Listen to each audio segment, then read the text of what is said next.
নমস্কার বন্ধুরা, জয়শ্রীর পাকঘরে সবাইকে স্বাগত। আজকে একটি দারুণ মজাদার রেসিপি। ওমলেট তো আমরা প্রায়ই বানাই, কিন্তু একটু বুদ্ধি করে এটাকে দারুণ মজাদার করে তোলা যায়। যেমন দেখতে তেমনি খেতে।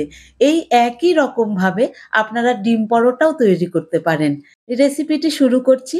রেসিপির জন্য একটা প্লেটের মধ্যে একখানা ছোট সাইজের পেঁয়াজ কুচিয়ে নিয়েছি, একখানা কাঁচা লঙ্কা, এখানে এক মুঠো পালং শাককে একটু কুচিয়ে নিয়েছি, আর সঙ্গে নিয়েছি একখানা টমেটো কুচি আর বেশ খানিকটা ধনেপাতা। এবারে একটা বাটির মধ্যে দুটো ডিমকে ভেঙে নিলাম। এর মধ্যে দিয়ে দিলাম একটুখানি চিলি ফ্লেক্স আর একটুখানি লবণ। এবারে ডিমটাকে আমি ভালো করে ফেটিয়ে নেব। যদি ডিম পরোটা বানাতে চান তাহলে এর মধ্যে ২ চামচ আটা বা ময়দা দিলেই চলবে। এবারে গ্যাসের উপর একখানা ফ্রাইং প্যান বসিয়ে এর মধ্যে ১ চামচ মতো তেল দিয়ে দিলাম। তেলটা একটু পুরো প্যানের মধ্যে প্রথমে মাখিয়ে নিলাম। তেলটা হালকা গরম হয়ে গেলে এর মধ্যে আমি উপকরণগুলোকে দিয়ে দেব। আমি একটু লাইন, লাইন করে দিচ্ছি যাতে দেখতে বেশ মজাদার হয়।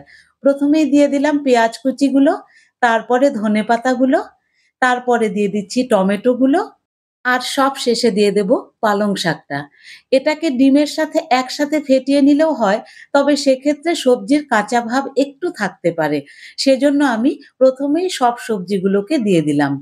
এরপরে লঙ্কা কুচিটাকে একটু চারদিকে ছড়িয়ে দিয়ে ১ চিমটে লবণ পুরো প্যানের মধ্যে ছড়িয়ে দিলাম। এবারে স্প্যাচুলাটা দিয়ে একটু চেপে, চেপে একসাথে করে ২ মিনিট মতো এইভাবেই ভেজে নেব।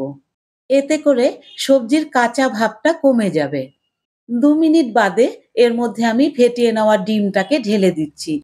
সব দিকটাতে একটু ছড়িয়ে ঢেলে দিতে হবে যাতে কোনো দিকে সবজিটা আলগা রয়ে না যায়।